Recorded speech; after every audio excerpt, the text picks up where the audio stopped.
বকাবকি করি যে কেউ কার্টন বা সুমসাং আসার জন্য হয়তো বা অনেক ইমিগ্রেশন, অনেক চেকপোস্ট এগুলো হচ্ছে পার করতে হয়, কিন্তু বিষয়টা আসলে আমাদের নিরাপত্তার জন্যই কিন্তু করা হয়।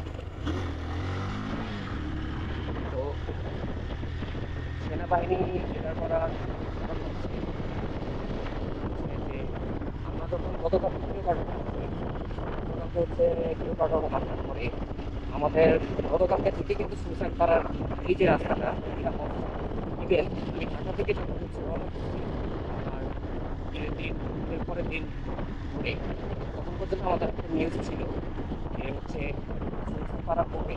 বাট আমরা গতকালকে যখন কেউ কারণ আসলাম, কেউ কারণ আসার পরে গতকালকে টোটালি অফ অফ থাকার কারণ কি? অফ থাকার কারণ হচ্ছে আমরা ইতিমধ্যে জানি যে পাহাড়ে অনেকগুলো সংগঠন আছে, KNF or something like that. এই সংগঠনগুলো বিভিন্ন সময় বিভিন্ন জায়গায় হচ্ছে আপনার ঝামেলা করে।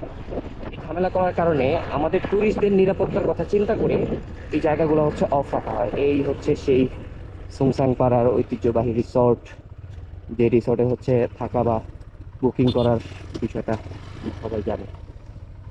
এই হচ্ছে সেই রিসর্ট।